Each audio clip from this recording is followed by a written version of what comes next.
হে জগতবাসী, আজ আমি আপনাদের সামনে একটি আলোচনা নিয়ে আসলাম। সেই আলোচনাটি হলো যে এই পৃথিবীতে সমস্ত ইসলাম ধর্মের সমস্ত লোকেরা একটা কথা বলে থাকে যে ইসলাম শান্তির ধর্ম, এবং বলা হয় মুসলমান শ্রেষ্ঠ ধর্ম।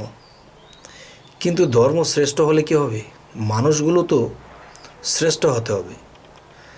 যেমন যারা বেশি বেশি বলে আমাদের গ্রন্থ শ্রেষ্ঠ, আমাদের কোরআন শ্রেষ্ঠ, তাহলে এই জিনিসগুলোও তো আছে স্পষ্ট যে আল্লাহ কিন্তু বলেছেন 4 কিতাব শ্রেষ্ঠ। তো এটুকু বলতে পারি 4 কিতাবের ভিতরে কোরআন শ্রেষ্ঠ। আচ্ছা, এটা না হয় বুঝলাম, কিন্তু আমার কথা হলো কি, যে যারা বেশি বেশি কোরআন কোরআন করছে, যারা বেশি বেশি নিজের ধর্ম ইসলাম ইসলাম করছে, তারা কিন্তু সেই ইসলাম অর্থ শান্তি, আর অশান্তি আর যত ক্লান্তি এবং যত ভুল ভ্রান্তি তাদেরই মধ্যে বেশি পাওয়া যাচ্ছে। তারাই এই ভুল ভ্রান্তিগুলো করতেছে এবং উচ্ছৃঙ্খল করতেছে। যেমন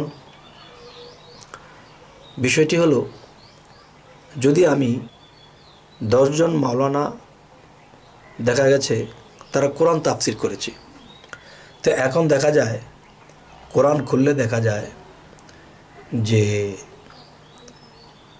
ইমুকের তাফসিরের সাথে উমুকের তাফসিরের কোনো মিল নেই, উমুকের তাফসিরের সাথে উমুকের তাফসিরের মিল নেই। 10 জন মাওলানা যদি কোরআন 10 রকমের করে, বা একটি কোরআন 10 রকম ব্যাখ্যা করে, তখন যারা পড়ে তারা কিন্তু গোলমালের মধ্যে পড়ে। যেমন ইনি একজন মাওলানা, তিনি কি মিথ্যা লিখবে? না, লেখছে সত্য, কিন্তু সত্য যে লেখলো কারো তাফসিরের সাথে কারো তাফসিরের মিল নেই। যেমন কিছু কিছু জায়গায় আমি আপনাকে বলি, একটি জায়গাতে বলা হয়েছে যে দুনিয়ায় যারা অন্ধ, আখিরাতে তারা অন্ধ।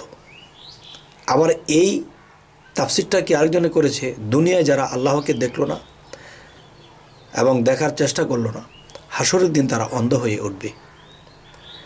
আচ্ছা, আরও কিছু কিছু জায়গায় যদি যাই, তখন তারা বলতেছে যারা আল্লাহর আমল ঠিক মতো করে, বা আল্লাহ বলেছে তোমরা যখনই সময় পাও তারা আমল করো।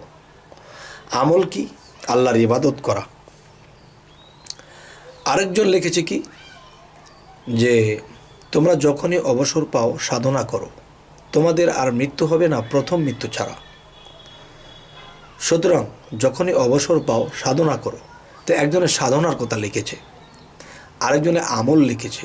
এখন আমল আর সাধনা মুসল্লিদের কাছে রাত দিন ডিফারেন্স। তারা বলে সাধনা আবার কিসের? আচ্ছা, তাহলে এই দ্বিধাদ্বন্দ্বের মধ্যে এই পৃথিবী চলছে, এই ধর্মের ব্যক্তিরা চলছে। তবে আল্লাহ কোরআনের মধ্যে বলেছে এক কথা, আর তারা 10 জনে তাফসির করতে যাইয়া 10 রকম কথা লিখেছে। তাহলে কোনটা পাবলিক মানবে এবং কোনটা বিশ্বাস করে তারা ইসলামের উপরে দাঁড়িয়ে থাকবে? তবে হে জগতবাসী, এই বিষয়টা আপনারা অবশ্যই আমাকে কমেন্টে জানাবেন। তো এই কথাগুলো কি আমি বেশি বললাম না ঠিক বললাম, এটা আপনারা নিজেরা প্রমাণ করে 10 জনের লেখা 10 রকম আপনি অবশ্যই জেনেছেন কেউ কেউ, আর যে না জেনেছেন সে অবশ্যই 10 রকমের কোরআন দেখবেন 10 জনের লেখা, যে এক একজনের তাফসির এক এক রকম। এখন মানুষে এটা পাঠ করার পরে মানবে কোন রকম? হে জগতবাসী, আমার এই দ্বিধাদ্বন্দ্ব লাগে, এই জন্য দেখা গেছে যে আমি অনেক সময় এটা আমি পড়তে পারি না।